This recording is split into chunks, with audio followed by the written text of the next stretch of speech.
ele corrige fuga, ele corrige culpa e ele corrige desobediência em obediência.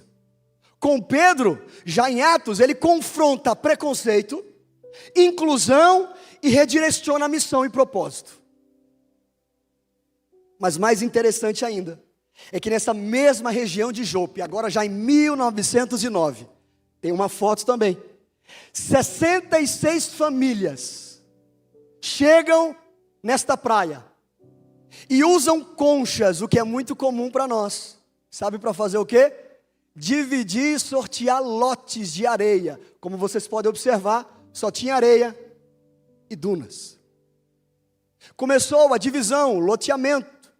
E esse lugar é o início do que conhecemos hoje como Tel Aviv. Se eu não me engano, segunda ou a terceira região com mais milionárias ou milionários no mundo. E aqui é um princípio: onde havia areia e incerteza, nasce cidade e futuro. Pode passar a próxima foto. E eu quero chamar a sua atenção na introdução dessa mensagem, que é assim que o nosso Deus trabalha. Ele transforma fugas em chamados. Ele transforma culpa em graça. E ele transforma dunas em moradas. Eu não sei como você está aqui hoje, com a sua geografia, se é mais parecido com Jonas, com Pedro, ou com essas 66 famílias, mas eu sei de uma coisa: o mesmo Deus que agiu, age, pode agir na sua vida. E hoje eu quero te levar a mergulhar em Jonas, do capítulo 1 ao capítulo 4. Que o Espírito Santo nos ajude a ampliar a nossa visão, a alargar o nosso coração para a graça, para a misericórdia. Nos ajude a nos levantarmos, para que possamos levantarmos outros também. Deus responde, escute, Deus responde o clamor até de quem está colhendo frutos ou consequências da sua própria desobediência. Deus escuta culpados arrependidos. Graças a Deus. Senão eu não estava aqui. Possivelmente você também não. Por isso, nesse começo eu quero levar você a tomar a decisão de, independente do cenário, independente da culpa, do erro, independente do que está acontecendo ao seu redor, mas principalmente quando você está errado, falhou, clame. Não é fugindo de Deus que você vai encontrar a resposta. Não é fugindo de Deus que você vai encontrar alegria. Não é distante da casa do Pai que você vai encontrar felicidade. Não. Clame mesmo quando a culpa é sua. E ontem foi muito interessante. A palavra baseou-se muito nisso. Como o nosso coração tem se deixado levar pela inveja. E aí nós vamos culpabilizando, mesmo quando nós erramos, até assumimos a culpa, mas dizemos: eu errei, mas por que ele fez isso? Eu errei, porque a porta estava fechada. Eu não segui a sua ordem, profeta Samuel, mas porque o Senhor se atrasou.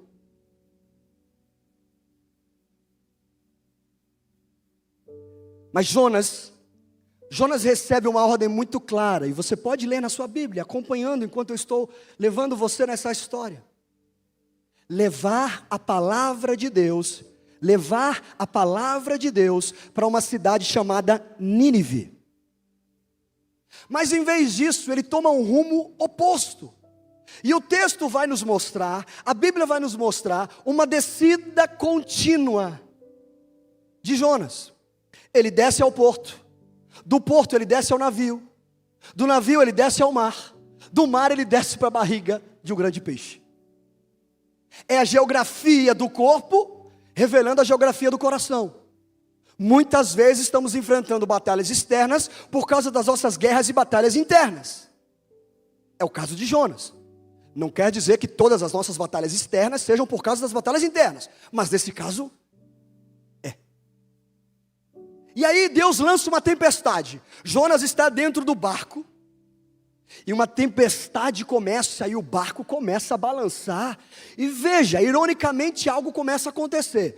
A tripulação, os marinheiros, que não são adoradores do Deus verdadeiro, que não conhecem o Senhor Todo-Poderoso, começam a buscar a Deus, começam a orar. E o profeta, que está fugindo de Deus, está dormindo. E aí eles começam a fazer um sorteio. Algumas traduções vai dizer, lançam sortes e cai em quem? Jonas. Lá vai os tripulantes, os marinheiros, acorda o camarada. Quem é você? O que você está fazendo aqui? Por que você está aqui, meu amigo? E Jonas admite, diz que está fugindo de Deus, que teme o Criador e está na direção errada. Seguindo, é decidido, eles lançam Jonas no mar. E quando Jonas cai no mar, incrivelmente, a fúria do mar passa, cessa. Agora é só Jonas. E Jonas começa a afundar. E no limite, no último segundo, quando o porteiro da escola do Enem está fechando a porta, Jonas começa a clamar. Isso ecoa em um Salmo 107, verso 10, que vai mostrar para nós que quem rejeita Deus, quem rejeita a palavra, vai sofrer as consequências, ainda que não seja de uma forma imediata, mas gradativa. Mas também nos mostra que quando essa pessoa clama a Deus, Deus ouve e livra. Eu não sei como você está aqui, se você está bloqueado ou se bloqueando para Deus, mas hoje é dia de você mudar a rota, se abrir, porque Deus tem graça e misericórdia para você. Talvez você esteja enfrentando consequências de escolhas suas. E a culpa pesa. E como pesa. Talvez você diga, eu causei isso. Eu errei. Eu baixei a guarda, eu quebrei princípios. E a culpa, ela nos pesa, ela nos aprisiona e ela quer nos afundar. Mas eu quero que você ouça com atenção. A culpa não é uma sentença perpétua. Cabe recurso. Desculpa usar uma linguagem jurídica. Porque arrependimento não é autopunição. Arrependimento é retorno. É volta para a casa do Pai. É recomeço. É nova vida. É novo começo, é novo dia, é vida renovada, é vida transformada. Hoje você pode se abrir para Deus, hoje você pode se abrir ao Criador, hoje você pode clamar a Ele, da dificuldade que você está, do erro que você está, da culpa que você está. Mas por favor, se aproxime dEle e nomeie os seus pecados, coloque tudo diante dEle. Olha o que a Bíblia vai dizer na primeira carta de João, capítulo 1, verso 9. Se confessarmos os nossos pecados, Ele é fiel, Ele é justo para nos perdoar os pecados e nos purificar de toda injustiça. Todo pecado pode ser perdoado diante de Deus, com um coração sincero e arrependido. Do lugar que você está, clame. Não espere melhorar para você começar a orar. Não espere melhorar para você começar a adorar. Não espere tocar a música que você gosta para poder louvar o Senhor. Não espere melhorar para você dobrar os seus joelhos. Não espere melhorar ou ter tempo de sobra para você levar os seus filhos a ter um culto dentro da sua casa com você, a orar por eles, a abençoar a vida deles. Não espere melhorar para que você sirva. Não espere melhorar para você buscar a Deus. Creia que Deus ouve corações quebrados, mas arrependidos. Peça ajuda de alguém que possa te ajudar, mas rompa o isolamento. Não seja como Jonas, que vai se escondendo, descendo, pensando que pode fugir. Não, é hora de correr para o braço daquele Pai que está te esperando. E graças a Deus que você está aqui. É uma decisão, é uma atitude sua. Você que nos acompanha online, você que nos assiste no canal do YouTube, não é por acaso que essa mensagem chegou para você. E quando a graça nos levanta, e ela tem poder para nos levantar de qualquer buraco que nós estejamos, ela também nos corrige. Ou seja, ela nos transforma. Mas para nossa restauração, não para descarte, não para destruição. Pois a disciplina de Deus, ela é redentiva, ela é para curar, ela é para restaurar, ela é para salvar. Por isso, mais uma atitude, além de clamar, ore mesmo sob correção. ore mesmo passando por um processo, ore mesmo passando por um tratamento difícil, ore mesmo diante da disciplina, ore mesmo diante das portas fechadas. Jonas recebe uma ordem muito clara, mas ele entendeu o seguinte: por trás dos eventos, Deus estava o levando ao profundo. E aí nós já estamos chegando no capítulo 2, na oração de Jonas. Os marinheiros que o lançaram ao mar, mas na verdade, era Deus que estava por trás com toda a sua soberania pedagógica. E o livro de Jonas vai repetir um verbo, que no final eu vou poder explicar melhor. Mas eu quero que você pense nesse verbo, e depois quando você for ler Jonas, vai ver designar ou mandar. Deus designou um peixe para chegar a Jonas. Mais tarde, lá no capítulo 4, no último capítulo, Deus designou depois uma planta. Deus designou depois um verme. Depois Deus mandou depois um vento abrasador. É o Pai, é o Criador usando tudo para trabalhar o coração do profeta, para trabalhar a mente do profeta, para trabalhar o cenário, para que ele possa abrir os seus olhos, para que ele possa cair em si. Hebreus capítulo 12 vai mostrar que a disciplina é porque há uma filiação, é uma consequência de uma filiação. Hebreus 12 vai nos lembrar que quando o pai está disciplinando é porque ele ama. Quando eu vou corrigir e disciplinar os meus filhos, é porque eu amo muito eles, e por isso eu digo muito não. E quando nós recebemos um não de Deus, ou uma correção à disciplina, não é para o nosso mal. Olha esse texto, que talvez você já passou desapercebido na leitura bíblica, de Jó, capítulo 36, verso 15. Mas Deus nos ensina por meio do... Me ajuda, por meio do... Eu não sei você, mas como... o sofrimento ensina. E ele continua dizendo, e usa a aflição para quê? Para abrir os meus olhos. Essa circunstância que você está vendo, sentindo, esse momento que faz parte da vida muitas vezes, que é o natural do processo, mas está servindo para você abrir os olhos para horizontes que você não olhava, para hábitos que você começou a praticar e não deveria praticar, para hábitos e princípios que você praticava e deixou de praticar. E esta aflição está fazendo seus olhos se abrirem e dizer assim: opa,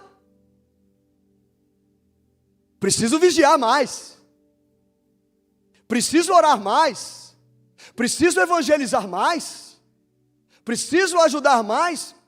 E neste momento eu quero que você entenda: a correção não é rejeição.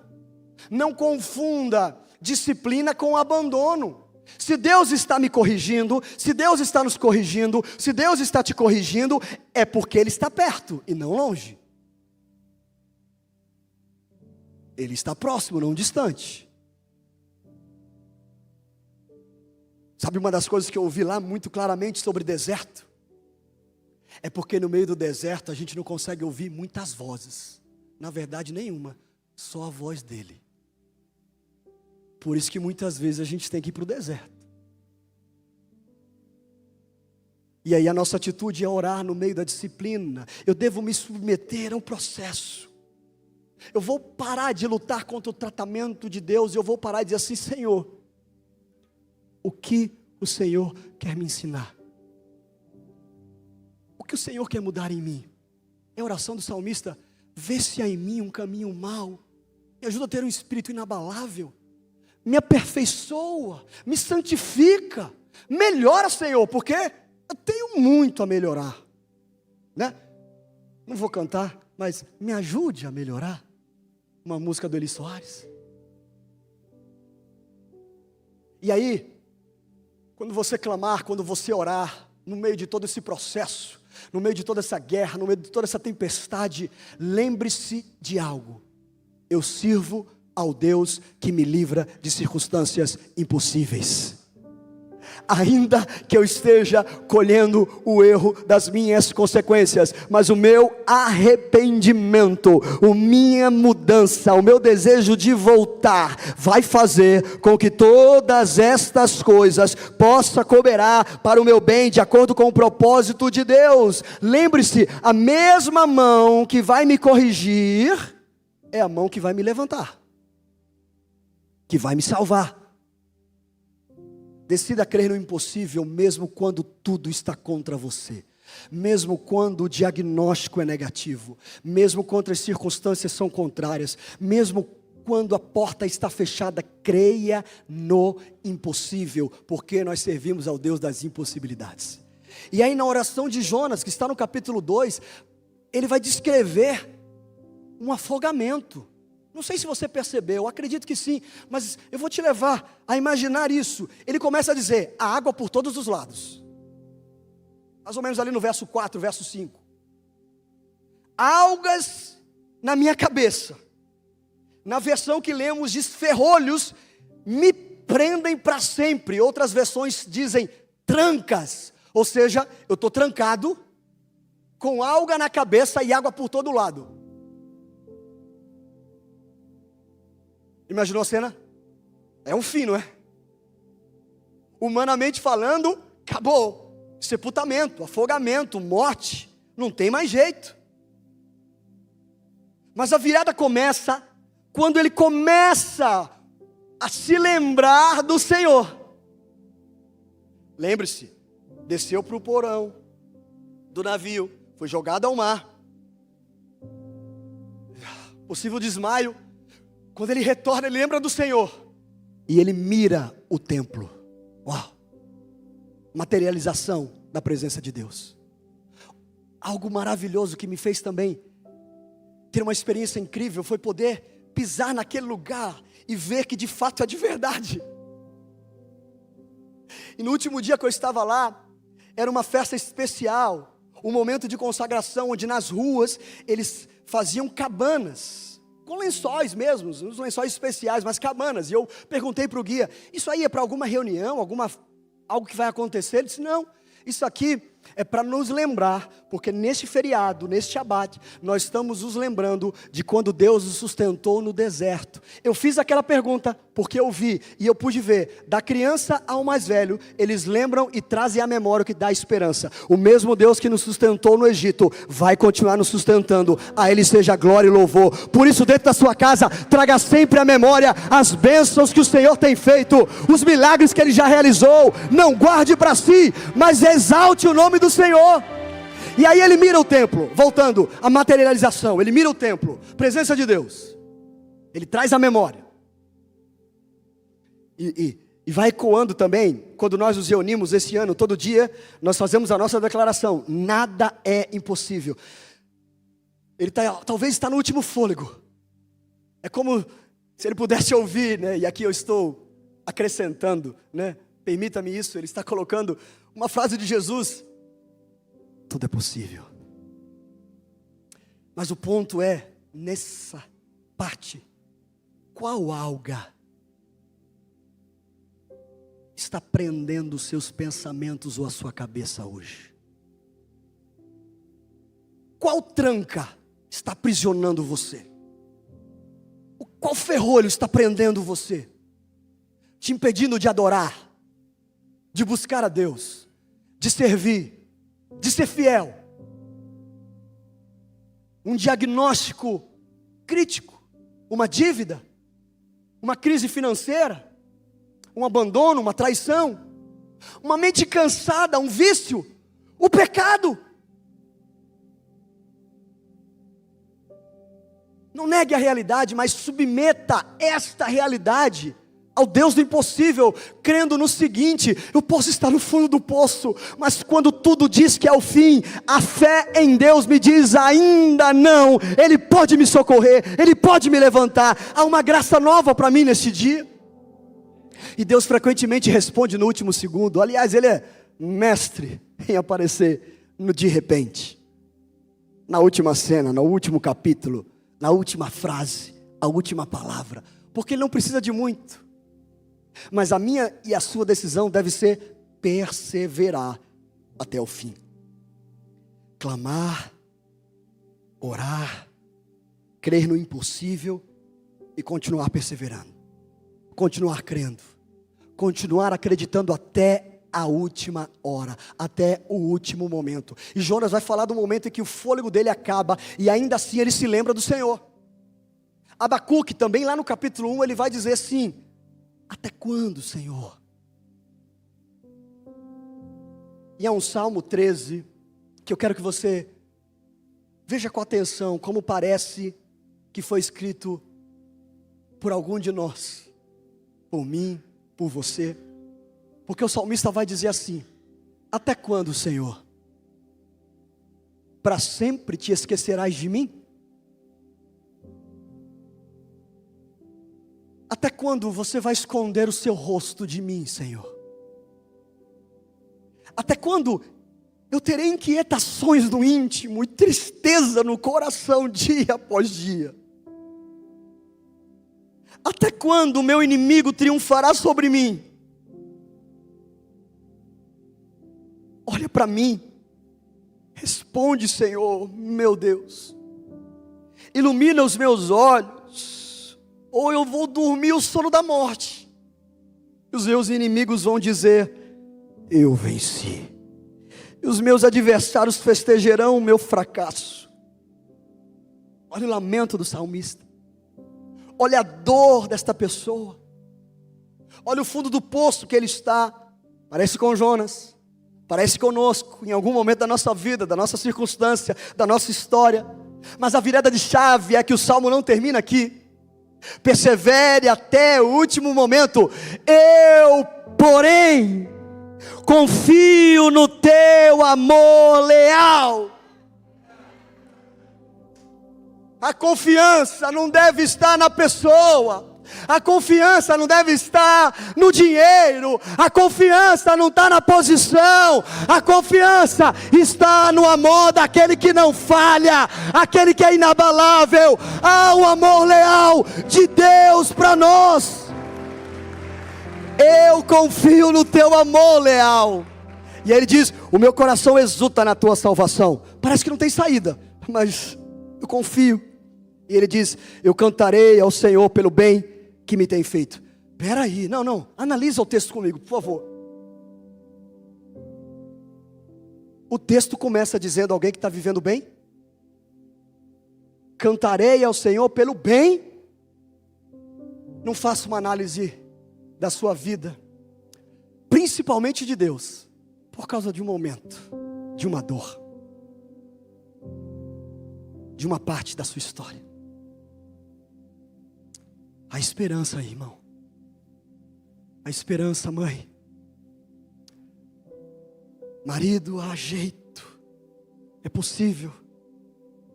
Transforme o até quando em eu confio. Eu confio. E muitos estudiosos entendem que Jonas apagou e retomou a consciência no peixe. Ou seja, um milagre no último segundo, a ponto de literalmente ser morto do fim. E aí nós podemos aprender que o silêncio de Deus não é a ausência dele, que o atraso no nosso relógio não é atraso de Deus, porque o tempo dele é dele e é diferente do nosso. Ele não se atrasa. Ele tem um tempo certo para agir. Nós que apressamos, ou nós que retardamos, mas Ele não. Deus não falha, Deus não erra. Continue orando, continue clamando, mesmo quando a emoção não está acompanhando, mesmo quando nada parece mudar, quando o cenário parece não melhorar, mas comece a celebrar talvez pequenas conquistas diárias. Eu venci um dia, eu consegui perdoar, eu consegui amar, eu consegui fazer isso. E quando a resposta chegar, mesmo que ela não pareça agradável, mesmo que ela não pareça confortável no momento, traga o entendimento de que é Deus trabalhando e há um processo. Nem sempre o remédio que tomamos, ele é gostoso, mas ele está melhorando. O processo de Deus no início não parece muito gostoso ou muito agradável, mas é para o nosso bem.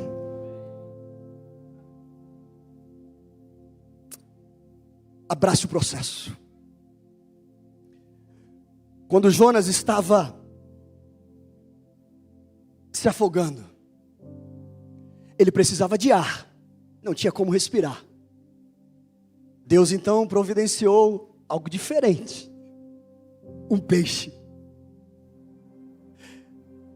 Não era um hotel 5 estrelas, ou não era uma pousada com pelo menos uma cama para ele poder descansar, e não era nem a areia da praia para ele poder dormir, mas era a UTI da graça que Jonas necessitava para sobreviver.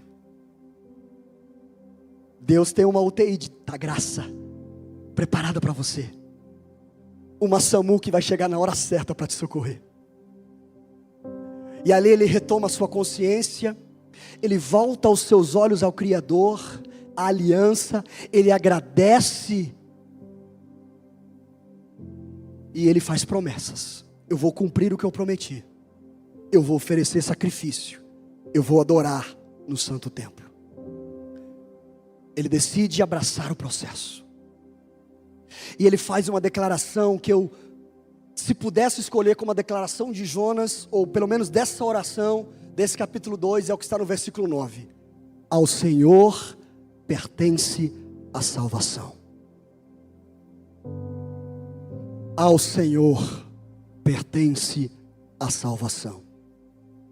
Jonas está fugindo, Jonas não quer pregar, Jonas não quer levar o evangelho, porque ele entende que ele sabe o que é melhor para as pessoas, para ele e para o seu povo. Que ele sabe quando é a hora certa de salvar ou curar alguém. E aí quando ele faz essa declaração, o verso 10 diz que o peixe então vomita Jonas em terra. E o trajeto fica claro: fundo, ventre, praia e cidade.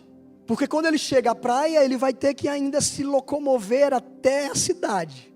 Então ele decidiu abraçar o processo. Ele não foi obrigado,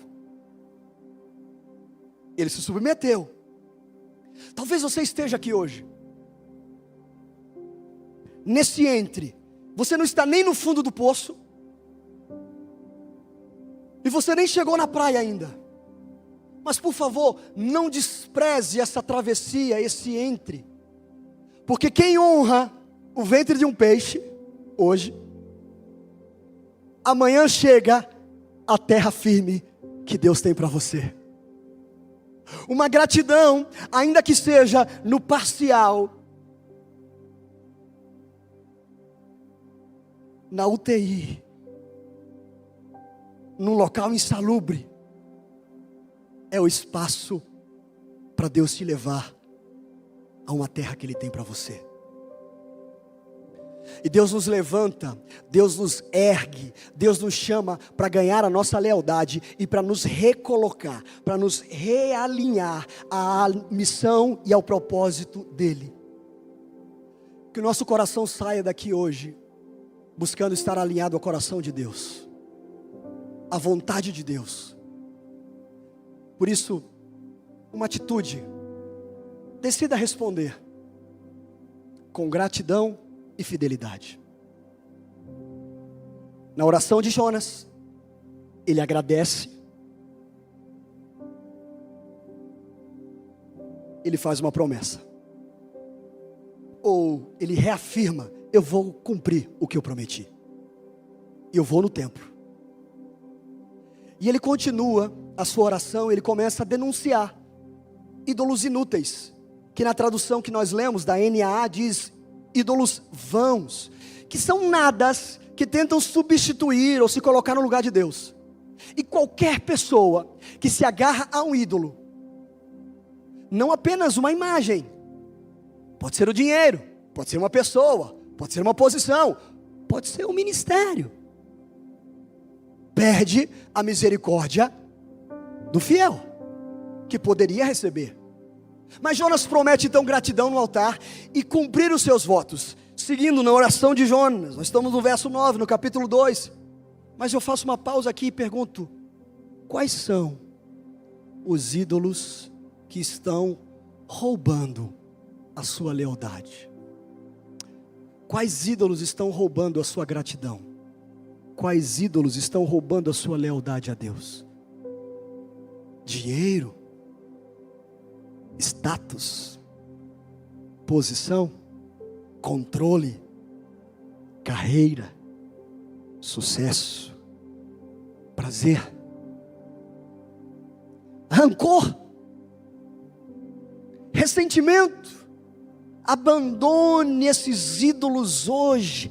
Tire da sua vida, tire da sua casa, experimente a graça e o favor de Deus, porque há um novo dia sendo liberado para você. Decida responder com graça também, responder com gratidão e fidelidade. E aí Jonas vem, promete gratidão no altar, sacrifícios, cumprir seus votos. E aí a gente chega no capítulo 3, e a gente consegue entender quais são os votos que Jonas promete. Se você estiver com a Bíblia aberta, você vai ver em Jonas capítulo 3, que a mesma palavra do Senhor veio a Jonas. Lembra? O mesmo Deus que operou em Jope com Jonas, opera com Pedro também, no início do seu ministério. Jesus faz um milagre da multiplicação de peixes. Depois, quando ele está desanimado, quando ele está frustrado, ele volta a pescar. Jesus realiza o mesmo milagre, porque Deus vai fazendo, Ele tem misericórdia da gente, e Ele usa talvez situações, cenários, para nos lembrar. E Ele dá a mesma palavra para Jonas. Mas agora Jonas obedece, depois de tudo que ele passou, né? E Jonas vai a Nínive, prega a mensagem clara, direta. E então o maior avivamento acontece. Toda a cidade se arrepende e volta-se para Deus.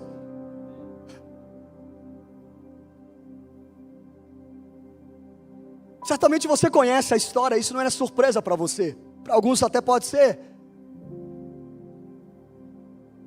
Mas uma cidade inteira se arrepende. Imagina eu ter a oportunidade de pregar para Aracaju inteiro e todo mundo. Consegue imaginar? Torcedor de A e B, de direita e esquerda. Todo mundo se arrepender. Mas aí entra um princípio que a gente precisa aplicar para nós, para mim. Sabe qual? Depois de Jonas obedecer, mas antes dele obedecer, ele foi grato. Vem comigo. Ele agradeceu a Deus por ter voltado à vida. Ele chega na praia, vai a Nínive, prega, ou seja, ele obedece. E aí eu percebo algo: gratidão sem obediência é mera emoção. E esse é o perigo para mim e para você. Sermos curados, sermos libertos, sermos transformados, termos orações respondidas, agradecermos a Deus na igreja, mas no outro dia desobedece, não obedece. Mas do outro lado, quando eu agradeço e obedeço, isso se torna missão e propósito. Quando Jonas agradeceu, quando Jonas obedeceu, pregou a palavra, quase 120 mil pessoas se arrependeram e voltaram para Jesus. Ei, o que Deus pode fazer através da sua gratidão e da sua obediência? Transformar uma geração, levantar empresas para abençoar pessoas, ajudar alguém a governar com justiça. O que Deus pode nos usar através da nossa gratidão e obediência.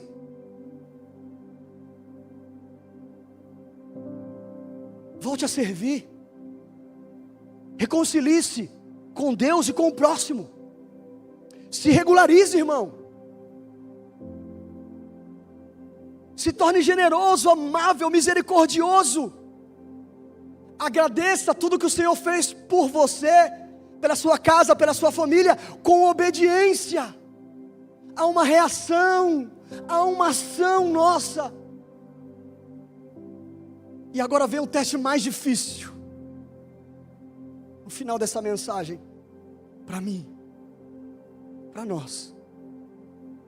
Como nós reagimos quando a graça alcança quem a gente não gostaria que alcançasse? Jonas agradece, é salvo, prega o evangelho, milhares de pessoas se convertem, uma cidade se arrepende, Deus muda a sentença. Deus ia destruir a cidade, mas porque todos se arrependeram, houve uma mudança de rota. E eu aprendo que a obra se completa quando a misericórdia e a graça de Deus que me alcançou começa a governar o meu coração. Nós precisamos fazer uma escolha de sermos misericordiosos como o nosso Pai é, como o Senhor é. Talvez você esteja pensando, agora no início da mensagem, por que Jonas tinha tanta raiva de Nínive? Por que ele decidiu fugir? Não era mais fácil ir lá, pregar o evangelho, voltar para casa, comer um cuscuz com a carne do sol? Fiz minha parte.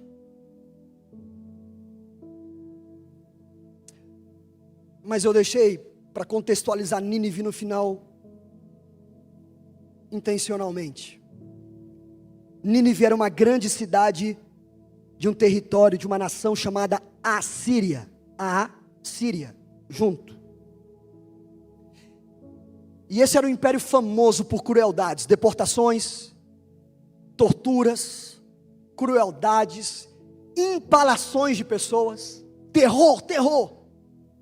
E no século do profeta Jonas, essa Síria já era uma ameaça, e mais tarde ela vai levar Israel cativeiro, ou seja, vai levar Israel como escravo de guerra, de batalha, vai levar em cativeiro. Isso você vê lá na Bíblia, em 2 Reis, capítulo 15. Então, Nínive era uma grande ameaça a Jonas, ao seu povo. Talvez ele podia ter um amigo, um familiar que tinha sido já assassinado, torturado por aquele povo. Ele tinha um ódio de Nínive.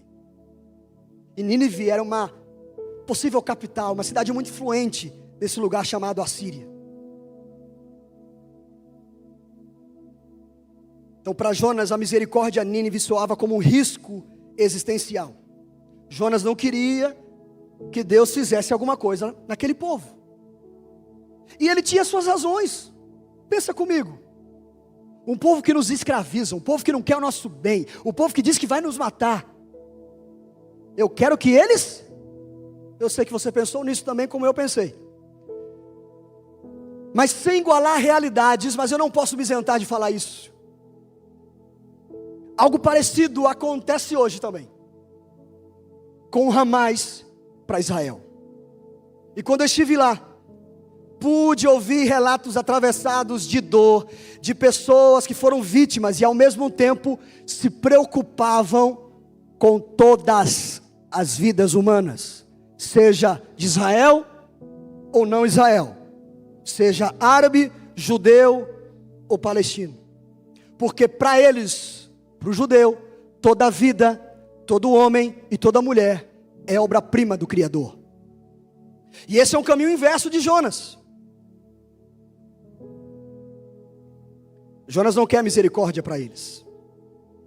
E esse deve ser o nosso caminho inverso também de Jonas. Porque Cristo nos leva a buscar a proteção dos inocentes. Cristo nos leva a orar pelas nossas autoridades, o arrependimento dos violentos, dos maus, a orarmos pela paz em Israel, em Jerusalém, no mundo, em qualquer lugar da face da terra. Eu posso dizer como foi louvável ouvir esses relatos de pessoas fardadas, de pessoas, como eu disse, que foram vítimas, de que querem a paz para todos e não apenas para um lado. Mas voltando ao texto, quando Deus perdoa então Nínive, através da mensagem pregada por Jonas, esse profeta fica irado, fica bravo, fica raivoso. Sabe aquele dia de fúria que você fica... E Jonas até ora, mas ele ora para reclamar da misericórdia de Deus. No capítulo 4, ele vai dizer assim, lá no início do capítulo 4, ele vai dizer assim: eu sabia que o Senhor é misericordioso, compassivo, que o Senhor é tardio em se irar, que a tua bondade se estende a todos. Eu não disse que isso ia acontecer. E sabe o que acontece? Jonas prefere morrer do que ver os seus inimigos vivos. Lembra do verbo designar, mandar? Deus designa uma planta. Uma planta que passa agora da sombra para Jonas. E o profeta aqui está irado. Quando a planta vem, a sombra vem, há uma grande alegria dentro dele. Veja o pico, o estresse que esse homem está, a bipolaridade que ele está. Irado, e daqui a pouco, grande alegria. Você pode ver na Bíblia, eu não estou inventando isso não. Mas daqui a pouco, no outro dia, vem um verme, come a planta, um vento abrasador, como incomodando Jonas. E então aquela alegria momentânea de Jonas desaba. E aí vem um confronto de Deus. Jonas, você tem compaixão dessa planta, e eu não posso ter compaixão de uma cidade com os quase ou mais 120 mil pessoas que não sabem discernir entre direita e esquerda.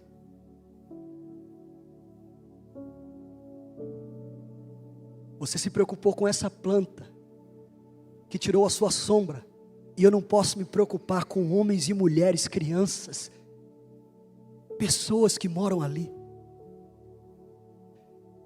E o livro de Jonas termina sem a resposta de Jonas, mas a pergunta continua, sabe para quem?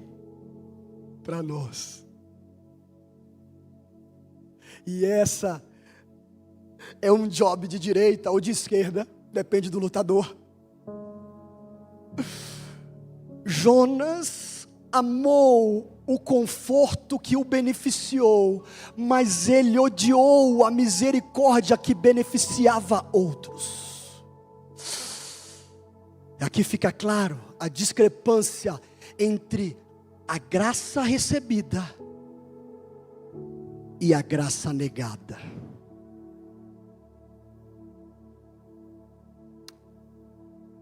A aplicação é: quem é a sua Nínive?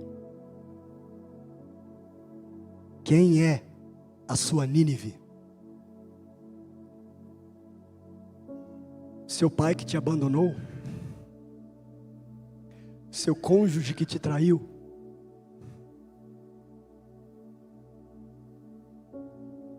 Todos que zombam de você? O seu concorrente empresarial? O grupo esportivo, de futebol, de política que você demoniza?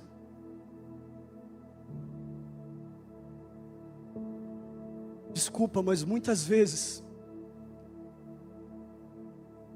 nós queremos celebrar a graça para nós, mas queremos exigir justiça para os outros.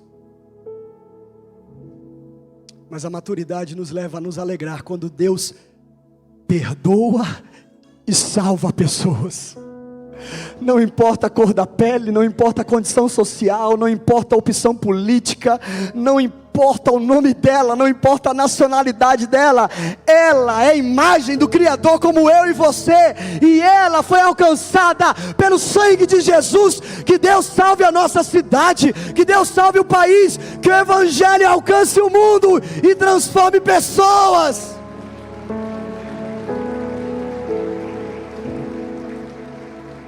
Quero te convidar para ficar de pé. Palavras de Jesus, Lucas capítulo 6, verso 36. Lucas capítulo 6, verso 36. Jesus diz: sejam misericordiosos, como também é misericordioso o Pai de vocês. Portanto, quem é o nosso modelo? O Pai. Mas eu posso fazer uma pergunta sincera? O mundo tenta apresentar para você Deus como misericordioso ou julgador?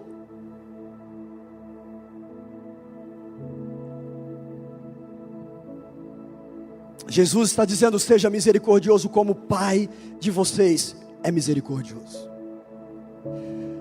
Eu tenho aprendido algo. Aliás, nós temos aprendido que perdão não minimiza o mal.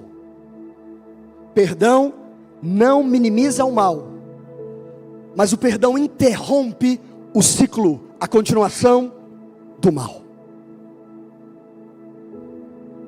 Perdão não minimiza o mal que foi feito, o que aconteceu, mas ele quebra um ciclo, uma continuação de maldade, de terror, de pecado. Assim como misericórdia, assim como misericórdia não apaga a justiça, mas a misericórdia, ela abre espaço, ela prepara ambiente para arrependimento e uma nova vida, renovada, transformada. Ou seja, a misericórdia abre espaço para um novo dia.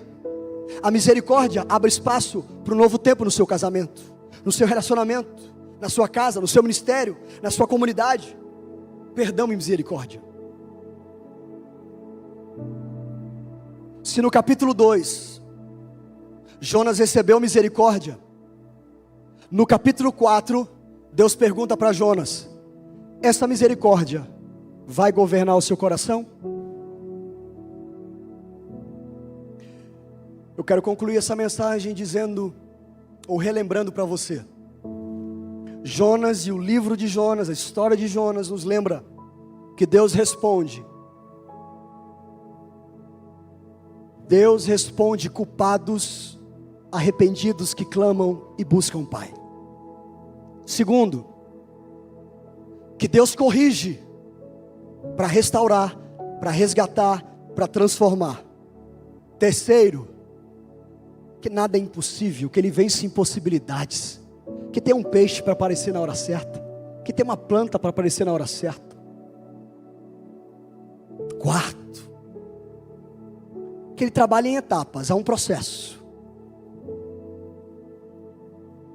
Você não nasceu com 40 anos, você chegou aos poucos aos 40. Quinto, que Ele age até no último segundo, no último milésimo de segundo do nosso tempo que nós conseguimos cronometrar. Nós podemos aprender que Ele nos chama a uma vida de responsabilidade através de fidelidade, lealdade e compromisso. Aprendemos que Ele alarga o nosso coração para misericórdia, para graça, para transformar a vida de pessoas, não para a gente viver no liberalismo teológico, não para viver no liberalismo geracional. Não é isso que eu estou pregando, irmão, por favor. Mas é uma graça que transforma, que liberta. Eu quero que vocês fechem os seus olhos agora. Eu não sei você, mas eu preciso do Senhor. Preciso de Ti. Aproveite esse momento para abrir o seu coração diante dEle. Preciso do Teu perdão. Para orar, para clamar, se ajoelhar. Preciso de Ti. Para rasgar o seu coração diante de Deus. Você que é da igreja, você que nos visita, não importa. Todos nós precisamos dEle. Como a corça. Quais ídolos você tem deixado governar o seu coração? Assim tenho sede. Quais algas estão bloqueando a sua mente, estão na sua cabeça? Como terra seca. Quais ferrolhos têm trancado você? Preciso de Ti. Qual culpa tem te afundado? e te distanciado. Distante de ti, Senhor, Não é longe dele que você vai melhorar, vou viver. é pertinho do Pai. Não vale a pena E o Pai é misericordioso.